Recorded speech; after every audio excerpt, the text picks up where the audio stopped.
robot on the Sydney Harbour Bridge. It's supposed to be a movie here. Oh no. And okay, sorry, I'm ahead of myself, or I missed a movie, but well, for John Wood. So robots are in our homes as vacuum cleaners, etc., cleaning our pools and doing things like that. They're also doing surgery, by the way, in hospitals. So slowly, slowly, they're invading our lives. And there's a new movement, particularly in the United States, called co-robotics, which is sort of considering the factory of the future, where instead of robots not having any sense, just doing the same repetitive task over and over, welding car doors together or something like that, where they don't need to sense the world. The parts that they're putting together just have to be in the same place, so they just keep on doing that, right?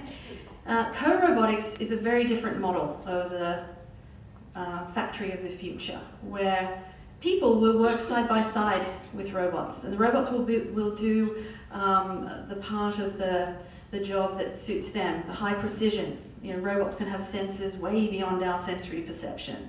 Okay, they can be doing some of the laborious tasks, and then the human is there, kind of just helping the robot to maybe put things at a certain angle where they can see more clearly. So the wharves in Brisbane were totally transformed several years ago from several hundred people to now essentially only having one person, right? It's all done by robots, big robots, cranes taking containers off ships, right?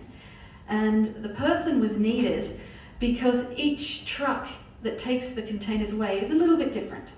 So it was cheaper to pay a person than to build the technology that could recognize all of the different shapes and sizes of trucks to, line up the container on the truck, right? So it is very, very real. Robotics companies last year were some of the fastest growing startups. And, all right, so this is a robot that we've built at UTS, and it's on the Sydney Harbour Bridge. And what it's doing is sanding all the oil paint off so people can come behind and paint. This is a really nasty job for people because it's paint and old paint that could have lead in it, so you don't want to breathe it in. We don't want that paint falling into the harbour, so it's in an enclosed sort of environment.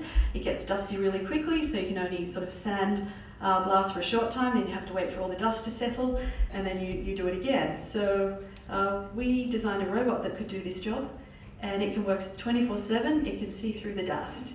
And one of the biggest obstacles was actually getting it accepted in the workforce and in the team. But that has now been successful, and now we're allowed to talk about this in public. So, Harbour Bridge does look good for her age, but requires constant maintenance. It is, as you'd imagine, an enormous task. The bridge was built using 53,000 tonnes of steel. The surface area to be repainted is about the same as 60 sports pitches. Two robots called Sandy and Rosie have been brought in to do some of the more dangerous and awkward jobs in those hard-to-reach places. Their mechanical arms are 2 meters long and have half a dozen joints to give them the dexterity they need to blast away old paint and rust from one of Australia's most recognisable landmarks. The robots use sensors and cameras to navigate unfamiliar terrain.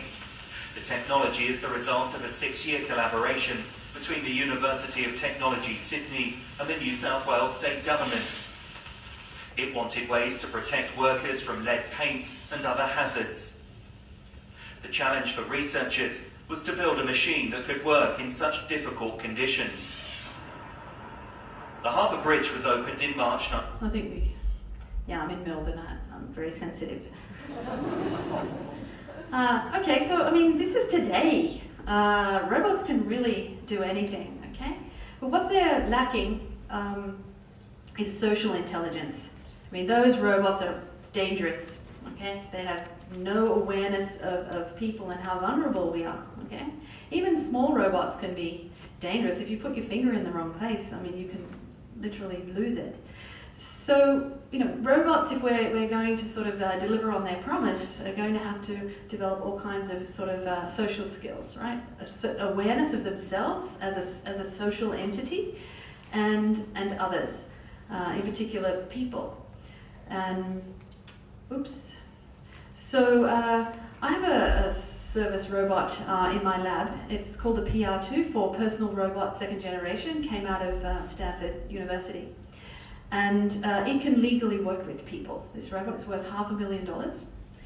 And I challenge my students to think about what a social robot might look like in the future, right? Because there are a lot of obstacles. I mean, there are a lot of obstacles getting that robot onto the Sydney Harbour Bridge, all right? There's going to be even more when we start to have robots, looking after our elderly parents, changing our babies' diapers, all of that kind of stuff. So this is what they came up with. And this movie recently won a prize for the best robot research and entertaining movie, just last week actually. So this is what a social service robot might look like, okay? All of the robot maneuvers and skills are real. I mean, we had to actually program them, but the idea that a robot can just wander around a building all by itself, unattended, autonomously, okay, isn't really happening today. Okay, this robot needs to be supervised whenever it's out and about. But we've never had to actually intervene and stop it from doing anything. And one of the things that this robot likes to do is actually hug people. So it puts out its arms and likes to hug you. Like I said, it can legally work with people. It has sort of spring-loaded arms, all right? But mainly it has sensors that can detect force, all right? And so it doesn't necessarily have skin sensors like we do, but when you can feel force when you sort of squeeze something or pick something up, right? You can feel gravity, and that's what this robot can do. Anyway, I'll just let you watch this.